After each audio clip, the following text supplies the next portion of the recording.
hidayah serta inayahnya kepada kita semua, sehingga alhamdulillah pada kesempatan pagi hari ini kita bisa sholat berjamaah dan juga bisa mengaji bersama.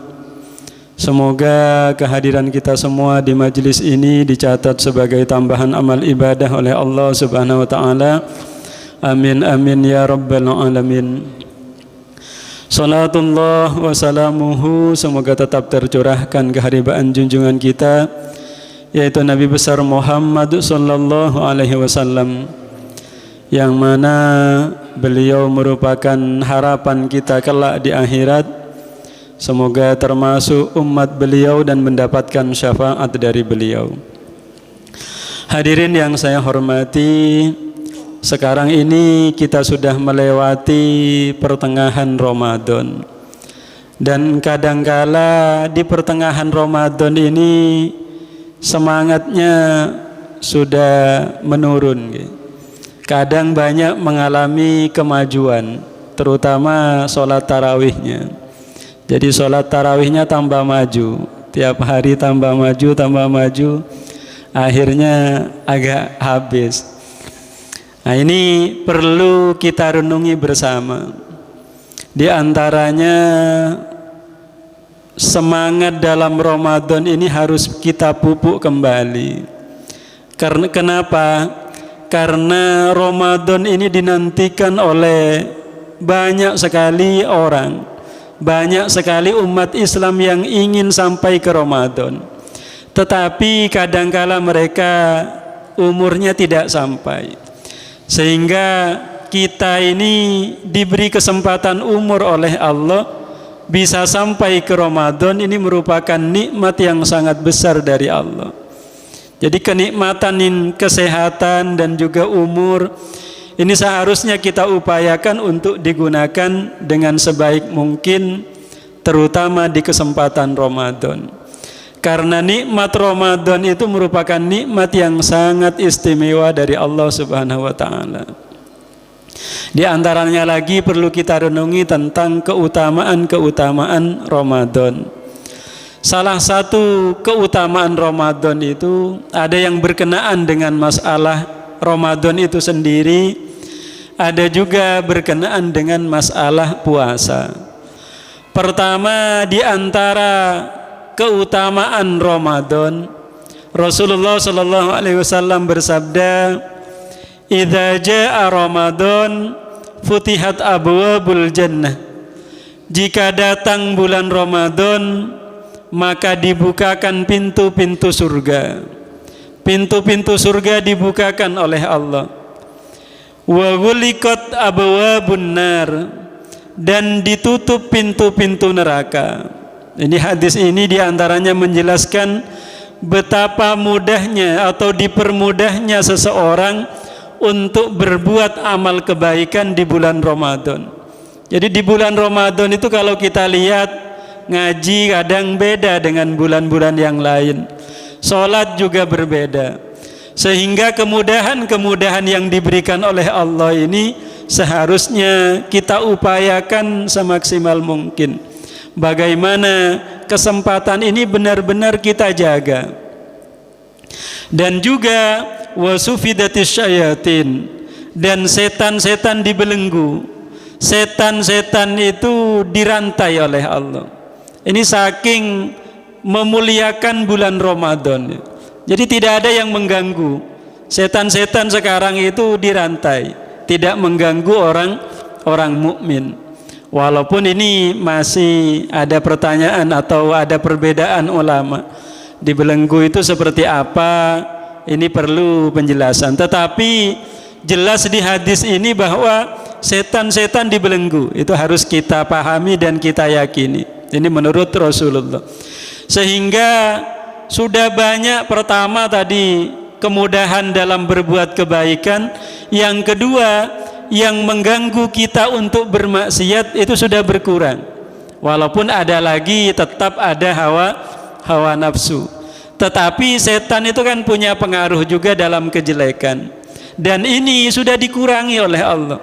Sehingga seharusnya Ramadan itu sudah tambah mudah. tambah mudah untuk berbuat kebaikan. Ini di antara keutamaan pertama dari Ramadan. Yang kedua, agar kita semangat dalam melaksanakan ibadah di bulan Ramadan, salah satunya memahami tentang keutamaan pahala dari amal ibadah di bulan Ramadan. Hal ini sebagaimana disabdakan oleh Rasulullah sallallahu alaihi wasallam, "Man taqarraba ilallahi fi Ramadan bi faridatin adalat lahu sab'ina faridatan fi ghairihi." Barang siapa yang berbuat amal kebaikan atau yang mendekatkan diri kepada Allah di bulan Ramadan dengan satu amal ibadah wajib, ibadah fardu, maka sebanding dengan 70 kali lipat melakukan amal fardu di selain Ramadan. Jadi kalau kita misalnya sholat duhur atau sholat subuh seperti sekarang ini kalau diukur dengan selain Ramadan itu 70 kali lipat. Saking besarnya keutamaan ibadah di bulan Ramadan. Jadi bayangkan 70 kali lipat, satu kali sebanding dengan 70 kali lipat. Dan juga amal-amal lain sama, tadarus seumpama. Tadarus itu satu huruf kata Rasulullah. Alif lam mim itu 3 huruf. Satu hurufnya dilipat gandakan 10 kali lipat. Ini kalau di bulan Ramadan pahalanya berbeda. Itu dilipat gandakan 70 kali lipat. Atau kalau ibadah sunnah nanti sebanding dengan amal ibadah fardu. Terusannya, wa man taqarraba fihi binafilatin adalat lahu faridatan tuaddiha fi ghairihi. Barang siapa yang melakukan amal ibadah sunnah di bulan Ramadan, misalnya sholat tarawih atau sholat sunnah qobliyah dan amal ibadah yang lain yang sunnah, maka itu sebanding dengan satu ibadah fardu. Jadi pahalanya sama dengan ibadah fardu.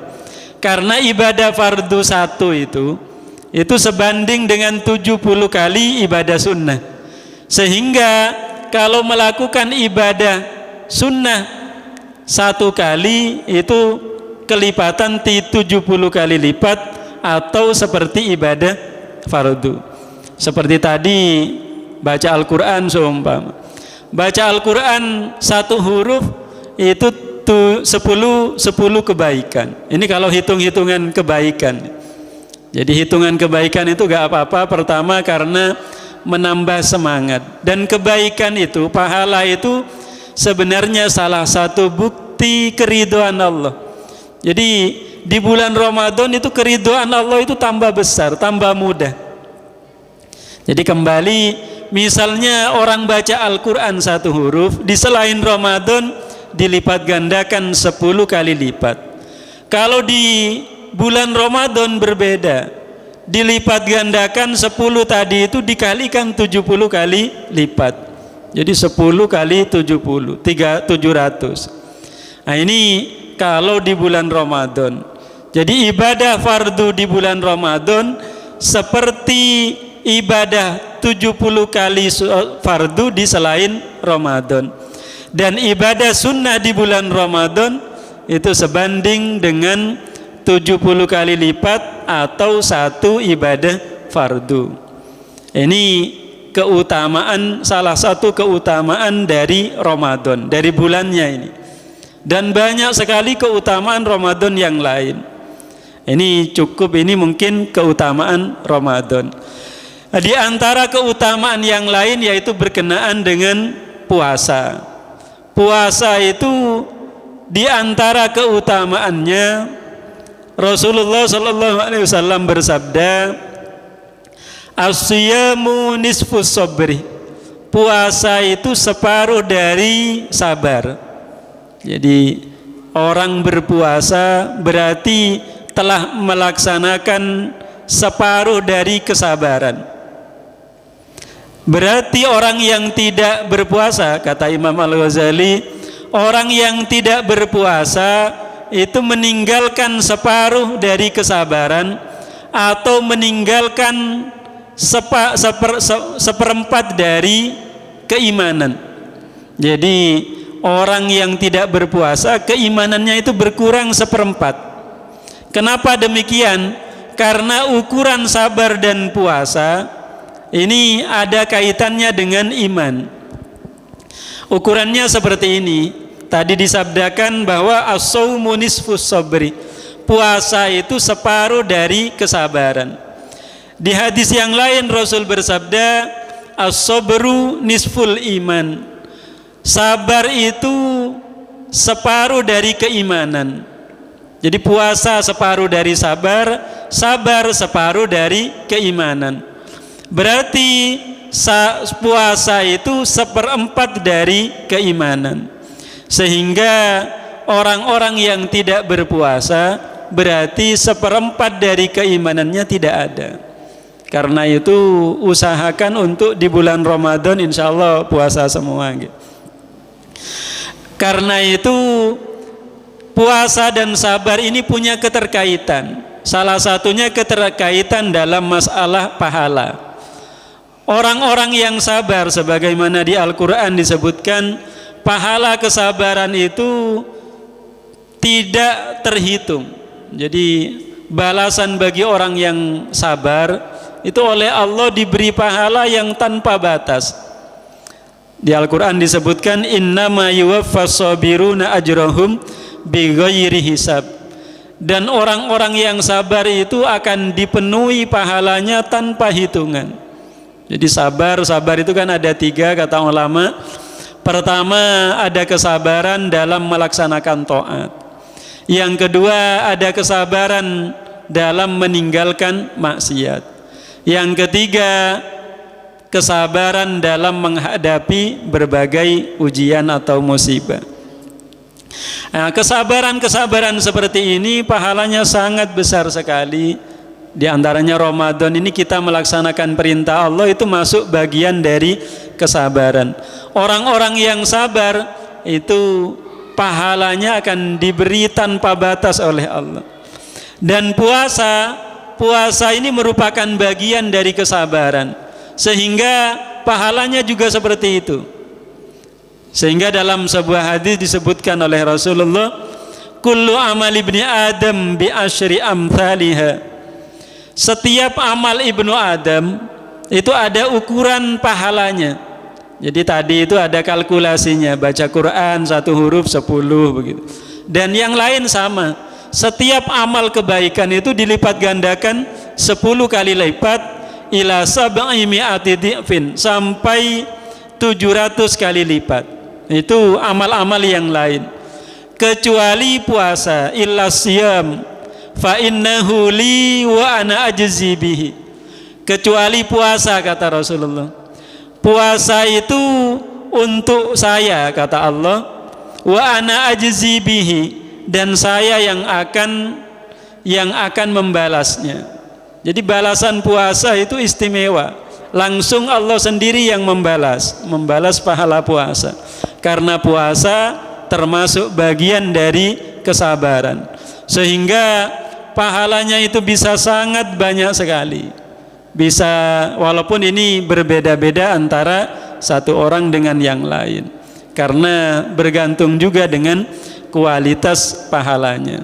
Nah, ini balasan-balasan Allah yang diberikan pertama di bulan Ramadan, dan yang kedua bagi orang yang menjalankan ibadah puasa. Salah satu keutamaan yang lain, ini yang tidak berkaitan dengan masalah pahala. Ada keutamaan lain dari puasa itu yang berkenaan dengan masalah jasmani. Dan ini sangat kita butuhkan, sangat usaha kita berupaya untuk mengupayakannya. Keutamaan itu adalah berupa pelajaran tentang kesehatan. Nah, ini di bulan puasa ini salah satu keutamaan puasa adalah menyehatkan badan, menyehatkan tubuh. Kata Rasulullah, sumu tasihhu, berpuasalah kalian maka kalian akan sehat. Nah, ini keutamaan yang besar dari puasa, karena kesehatan itu merupakan hal yang sangat penting bagi kita. Jadi salah satu kenikmatan setelah iman adalah kesehatan atau afiyah. Afiyah itu sehat dan juga bisa melaksanakan ketaatan. Sehingga salah satu upayanya Allah mendesain kita untuk berpuasa. Jadi berpuasa itu merupakan kasih sayang Allah agar tubuh kita itu sehat. Kenapa kok sehat dengan berpuasa? Karena kajian menurut kedokteran ya, tubuh itu perlu istirahat. Jadi terutama pencernaan ini perlu istirahat, lambung. Kata ulama Harith Ibnu Khaldun mengatakan, al-ma'iddatu baitud da wal himyatu ra'sud dawa. Perut itu adalah tempat penyakit. Jadi ra'sud da, al-ma'iddatu baitud da, perut adalah rumahnya penyakit, tempatnya penyakit. Wal himyatu ra'sud dawa. Sedangkan tara itu ya tidak makan dalam waktu tertentu, itu adalah sumber dari atau pokok dari pengobatan. Ini walaupun dalam hal penyakit itu kan ada dua hal yang sangat berperan. Pertama pikiran, yang kedua pola makan. Walaupun pola hidup juga ada. Jadi banyak sebenarnya, tetapi salah satunya ini. Jadi salah satu yang berperan dalam penyakit adalah masalah makanan. Sehingga kita diperlukan untuk mengosongkan perut di waktu tertentu. Dan dalam puasa ini kita diajari seperti itu. Sehingga dalam ilmu kedokteran disebutkan, kalau perut itu dikosongkan dalam waktu tertentu, maka dalam tubuh itu ada proses pengembalian lagi ke bentuk semula. Jadi kalau di HP atau apa ada perlu refresh ya, atau ya didesain ulang, sehingga dalam waktu itu, dalam kekosongan makanan itu, tubuh akan membersihkan hal-hal yang tidak diperlukan oleh tubuh, atau yang dikenal dengan detox. Detox itu membersihkan diantaranya racun, lemak-lemak dalam tubuh.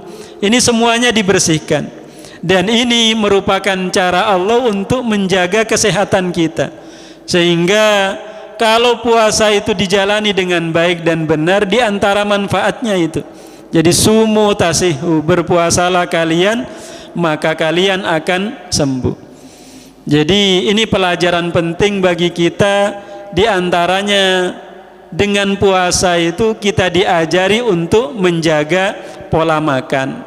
Pertama, pola makannya berupa ketertiban atau keteraturan dalam makan. Maghrib berbuka, setelah itu sahur makan, itu seperti itu.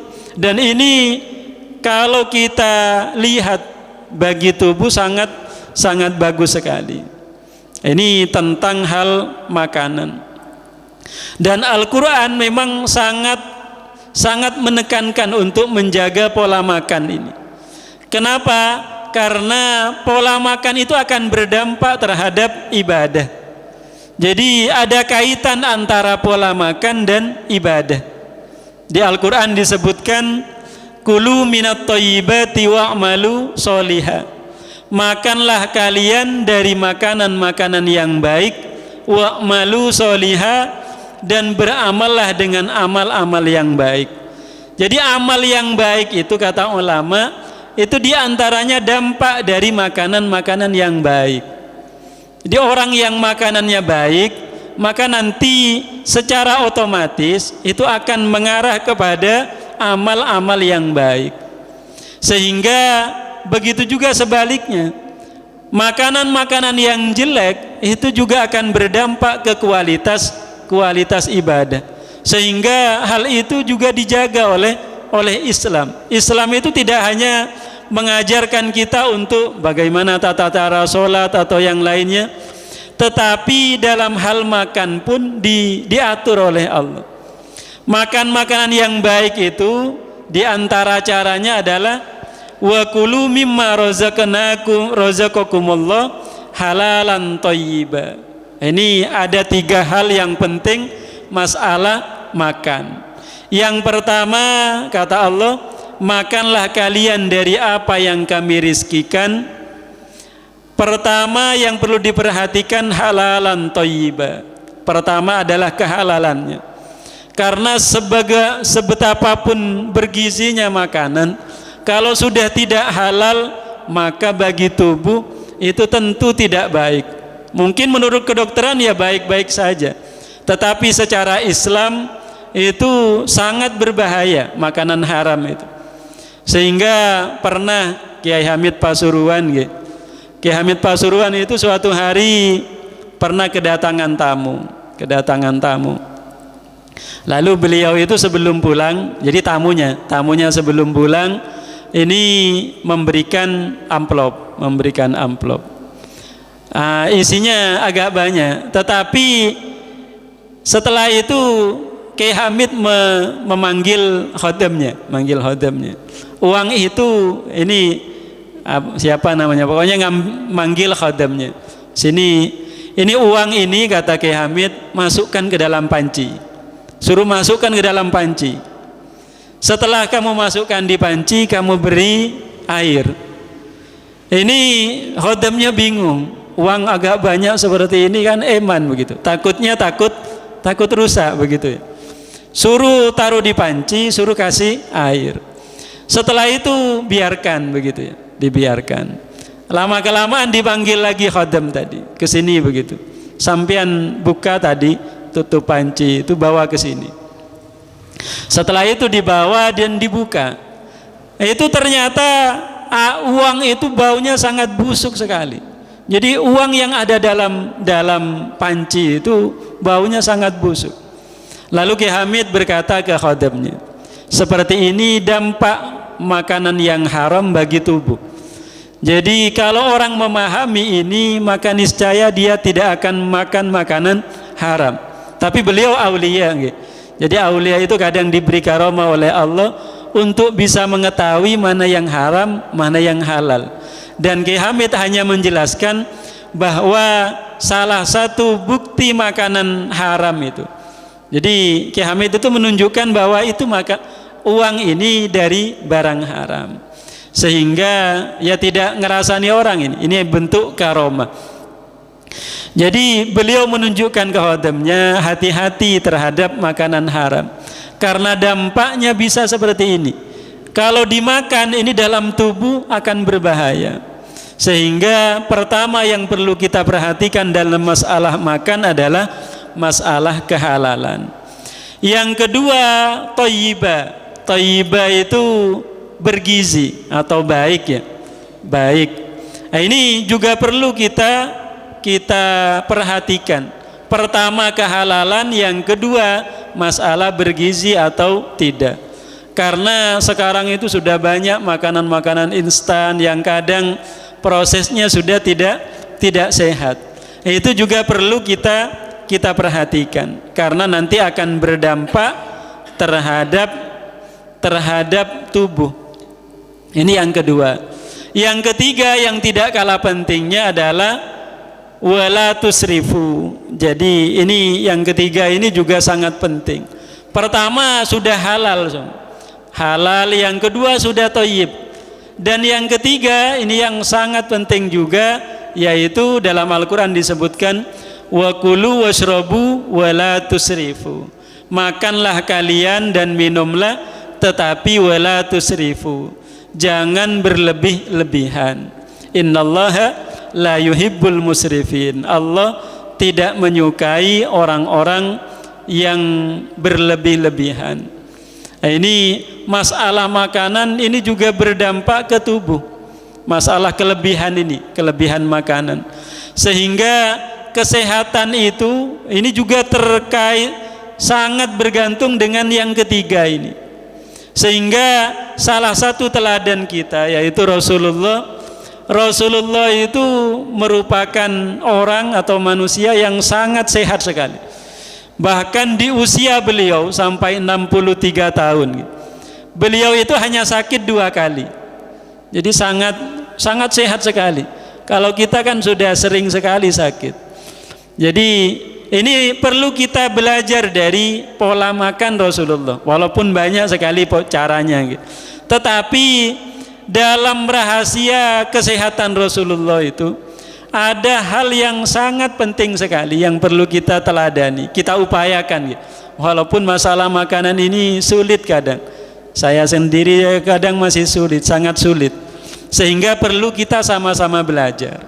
Sama-sama belajar, di antaranya bagaimana pola makan Rasulullah. Pola makan Rasulullah itu termasuk para sahabat. Ini pernah dikisahkan, Rasulullah itu pernah dapat hadiah dari penguasa Mesir saat itu. Penguasa Mesir itu mengirimkan hadiah. Salah satu hadiahnya adalah dokter. Jadi dikirimkan dokter ke Rasulullah. Lalu oleh Rasulullah ditolak dokter itu. Jadi beliau itu berkata kepada dokternya. Beliau berkata, irji ila ahlika. Nahnu qaumun la na'kulu hatta najua wa idza akalna la nasba. Kesambian kembali saja pulang, begitu. Kata Rasulullah begitu. Sudah, kami ini tidak begitu butuh ke dokter, begitu. Jadi ya tidak secara langsung begitu ya. Sambian kembali lagi ke keluargamu. Kenapa? Karena kami adalah kaum yang tidak makan kecuali lapar. Dan kami berhenti makan sebelum kenyang. Nah, ini salah satu kunci kesehatan itu seperti itu. Tidak makan kecuali lapar dan berhenti makan sebelum kenyang. Ini kan berbeda sekali dengan kita. Kalau kita sebelum lapar makan, sebelum kenyang tidak berhenti. Jadi beda. Nah, ini yang perlu kita pelajari dari pola makan Rasulullah ini. Jadi tidak makan kecuali lapar dan berhenti makan sebelum kenyang. Nah, ini walaupun mungkin kalau kita pertama yang perlu dilatih diantaranya keteraturan dalam makan, sehingga di situ nanti bisa diupayakan bagaimana meniru ini, meniru makan itu tidak ya, jangan makan dulu sebelum lapar dan berhenti sebelum kenyang. Walaupun ini sangat sulit sekali. Jadi kita sama-sama belajar. Kenapa? Karena dalam hadis yang lain Rasul bersabda, ma mala'a adamiyun wi'aan sarun min batnin. Tidak ada tempat yang dipenuhi oleh makanan selain perut. Jadi makanan tempat yang dipenuhi yang sangat jelek itu adalah perut. Jadi kalau perutnya penuh, maka itu adalah tempat yang paling jelek atau perbuatan yang paling jelek. Bihasabi bani Adam ukulatun yukimna solbahu.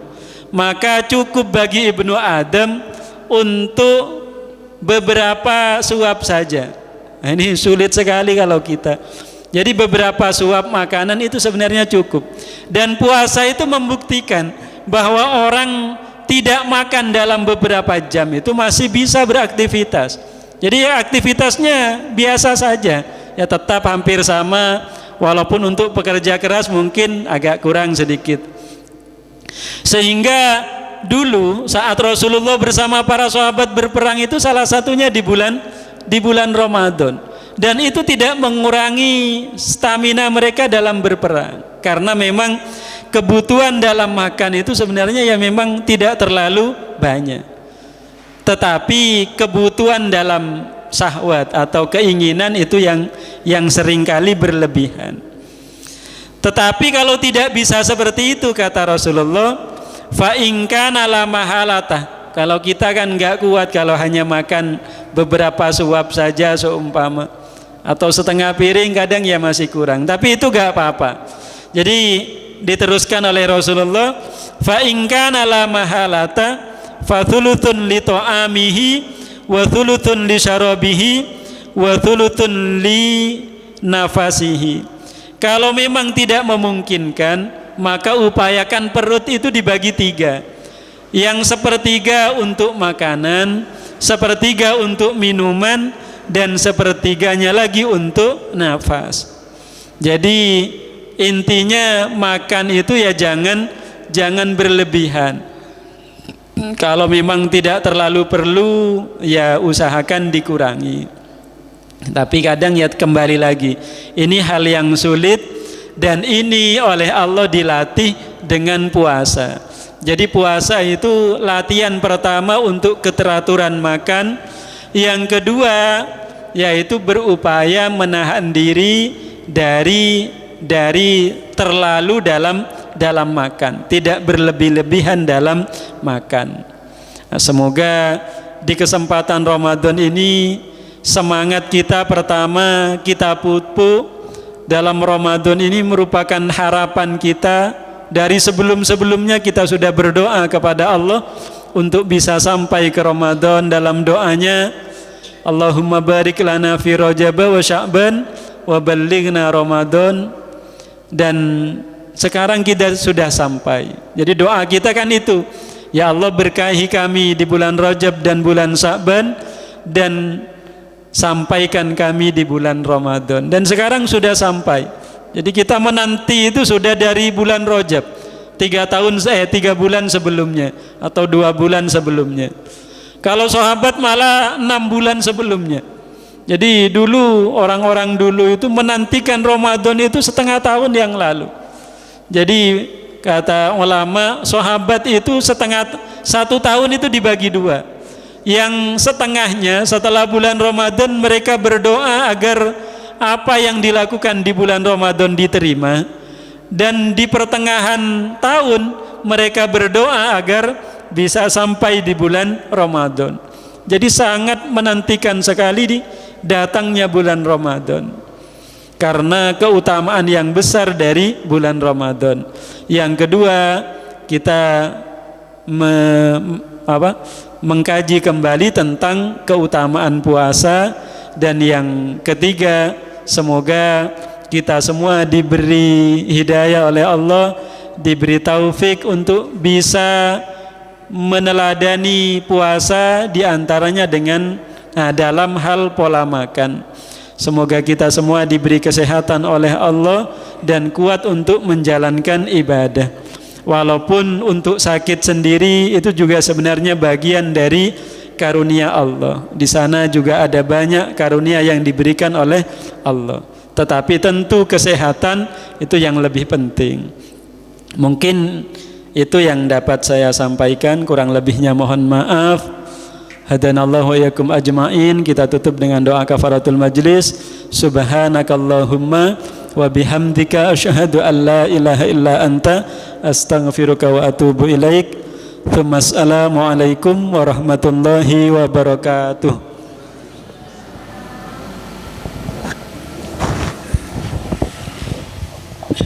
Bismillahirrahmanirrahim. Alhamdulillahirabbil alamin, hamdan yuwafi ni'amahu wa yukafi mazidah.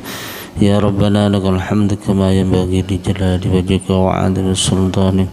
Wa bi fanfa'na bi barakatihim wa hdina al-husna bi hurmatihim wa amitna fi tariqatihim wa mu'afatihim minan fitani.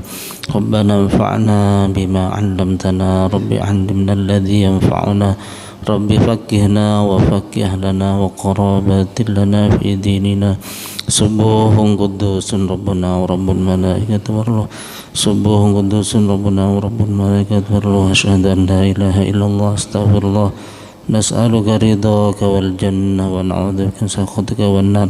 Allahumma innaka 'afuwun ghafurun karim tuhibbul 'afwa 'afu 'anna ya karim. Wa sallallahu ala sayyidina Muhammadin subhana rabbil izzati amma yasifun wa salamun alal mursalin walhamdulillahi rabbil alamin. Al-Fatihah. A'udzu billahi minasyaitonir rajim. Bismillahirrahmanirrahim. Alhamdulillahil alamin.